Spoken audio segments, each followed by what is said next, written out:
So oftentimes in your application, you're going to want to show a progress indicator to your user as you're doing some type of operation. Well, there's a great class called the Progress Dialog class, which allows you to do that. And we'll look at how that works right now. So I've actually created a new application called Progress. And in the main XML file, I've just replaced the text view with a button. So when we click this button, it's actually going to spawn a progress dialog. Let's go over to our Java code. And first, let's get a reference to that button. I'm going to call it B. Find view by ID. We'll add that cast, and then we'll set up the on-click listener.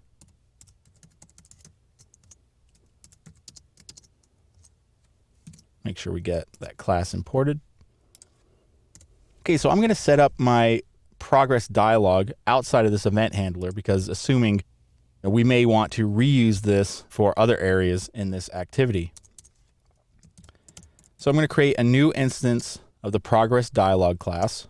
I'm going to call it PD. Is equal to new progress dialog. For the context here, since we're not in this inner event handler, I could just pass in this, which is going to reference our main activity class here. So now I want to set up some properties on this. So I'm going to say PD, and the first thing I want to do is to set the progress style. So we're going to call the set progress style method, and to this we're going to pass in a constant from the progress dialog class. So we have two types that we can choose, style horizontal and style spinner. So let's look at the spinner one first. And the next thing I need to do is to provide a message. So what do we want it to say while this is happening? So I can do pd.setMessage and then just pass in a string. So I'm just going to say, just wait. Okay, so now I need to say whether this is an indeterminate progress indicator, meaning it's not moving along at a certain percentage. I just want it to do this ongoing progress thing until it's done. We're not actually showing detailed feedback. So to do that, we're going to say set indeterminate, and we're going to set it to true.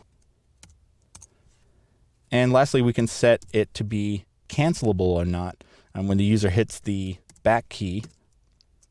And I'm going to set that to true here. So now we've set up our progress dialog. Now it's very easy to show it. All we have to do is to call the show method. So I'm going to say pd.show. And we're going to have to do the quick fix, which changes the modifier to final up here because we're in this inner event handler. So let's launch this up.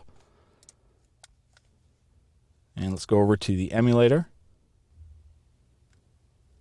There it goes. There's our button. So when I click on it, now you can see we have that progress indicator that you're used to seeing if you've used an Android device before.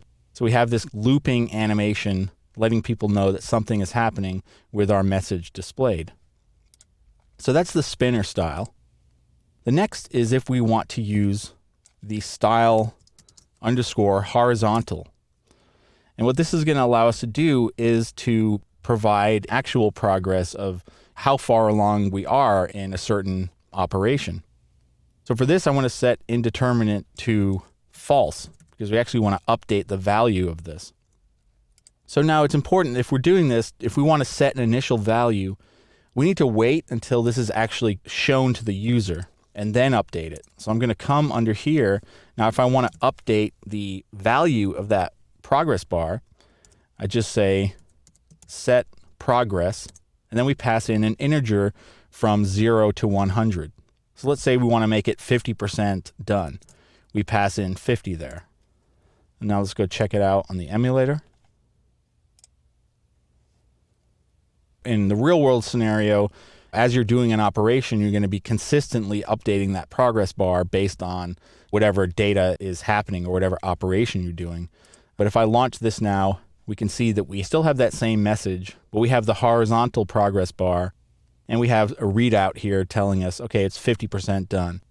But again, in the real world, as your operation is happening, you're going to be giving feedback to the user by constantly updating this percentage. But to do it is very simple. You just call this set progress method and pass in an integer between 0 and 100.